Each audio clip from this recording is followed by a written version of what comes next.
Mudik Lebaran tahun ini, apakah PO Haryanto menggunakan bantuan PO lain?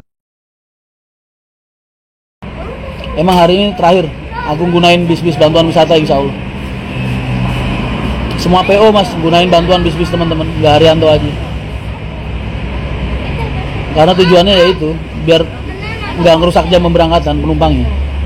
Tapi kan tiketnya ada pengembalian uang kan, ada kompensasinya lah.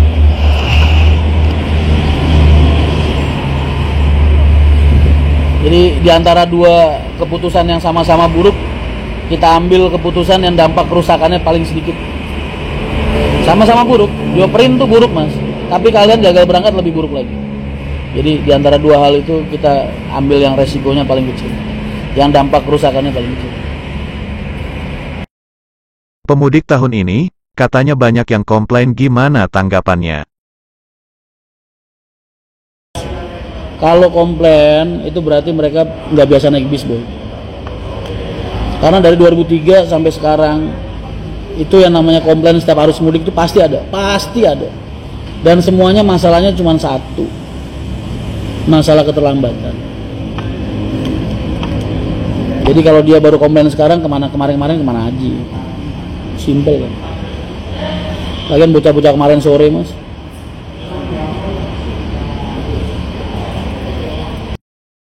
Apakah benar, kalau bis masuk sebuah kawasan harus ada uang area jalan? Iya, lu masuk kawasan di Jakarta nih, misal ke Lebak Bulus, itu berapa titik mel?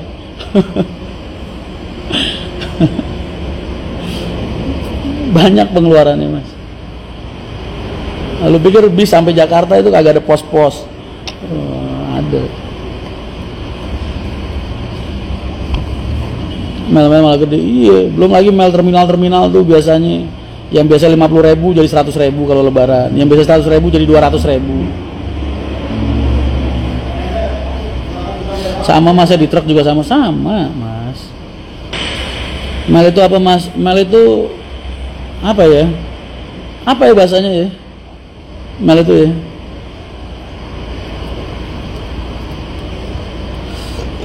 Apa ya bahasa Indonesianya apa mel ya?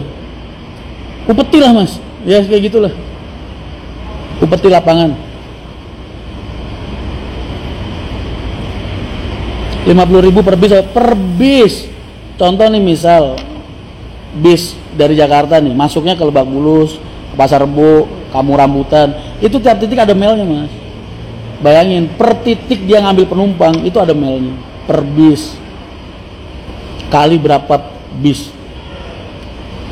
Mau apalagi yang terminal-terminal yang dikelola sama ormas, boleh lebih ngeri lagi melnya. Ada nih salah satu terminal di Jabodetabek, terminal Bayangan, yang lu bayangin ongkos masuknya doang itu 20 juta mas, uang pangkal pertama kali masuk. Terus biaya loketnya itu 10 juta, terus biaya sewanya 1,5 juta per bulan. Biaya bisnya masuk 100.000 per bis per hari, per sekali masuk. Gila nggak? Bayangin. Bukannya megangnya itu dari mas, kalau semua peraturan di Indonesia ini berjalan sesuai dengan buku pelajaran kita waktu sekolah mas, nggak Indonesia namanya. Kadang kalau kita keras mas, kalau kita mau pakai gaya preman ibaratnya, ini kalau dulu ya, kalau orang-orang baru nih biasanya orang-orang yang sok ngikutin peraturan resmi legal, mas, bisnya dirusuhin orang mulu. Jalan kita masuk ke jalur larangan tiba-tiba dikandangi. Kadang yang dari oknum-oknum setempat, bukan instansi ya, bukan aparat ya, yang kaca dilempar lah, yang apalah, yang kru kita dirusuhin lah, apalah, kan jadi nggak enak semua. Apa sih susahnya? Berbagi rezeki aja. Toh kita nggak kurang. Jadi banyak faktor X-nya. Kadang suka ada orang yang sok begitu memang.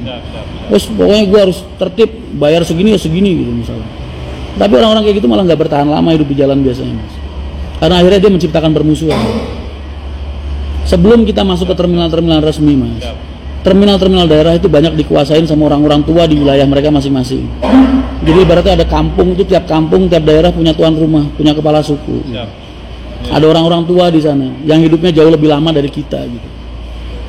Dan mereka sudah ada di situ jauh-jauh hari, jauh-jauh tahun sebelum kita ada di situ gitu. Jadi apa sih salahnya? berdamai dengan keadaan, toh cuman uang, kan lebih enak. Oke. Ya kan? Sama mau kontilis dulu. Dan kita akan lebih dihargai orang kalau kita berbesar hati mau berbagi sama mereka. Makanya kayak kemarin kalian tahu yang kasus di Dampit itu, yang bis gua dipalang-palangin, penumpang kita diturun-turunin di jalan, kan aku langsung samperin orangnya. Ya kita negosiasi, baiknya gimana gitu. Alhamdulillah kan jadi lancar, jadi nggak ada gangguan ya kan? Kan ada harganya.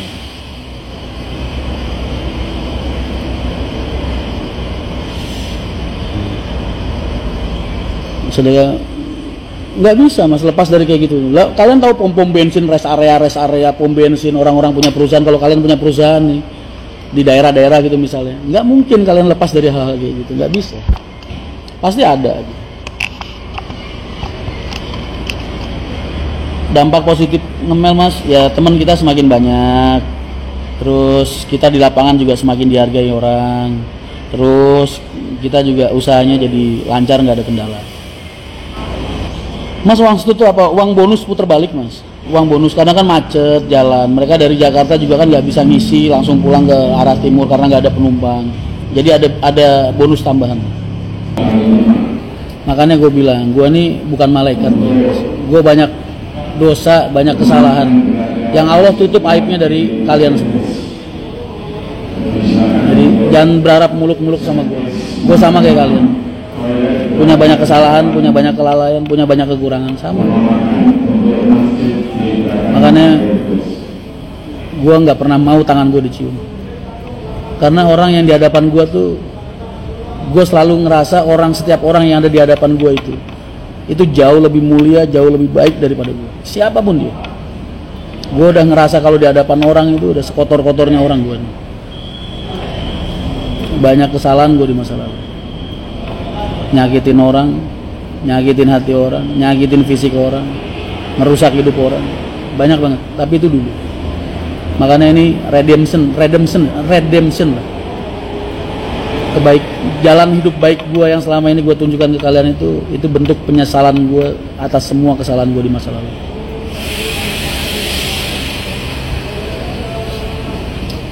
Assalamualaikum warahmatullahi wabarakatuh. Waalaikumsalam. Jadi kalau gue berbuat baik, selalu nunjukin kalian, ngajarin kalian bagaimana cara hidup baik, itu bukan mencitrakan diri gue supaya gue terlihat baik di mata dunia, enggak, tapi itu jalan penebusan dosa gue. Paham kalian?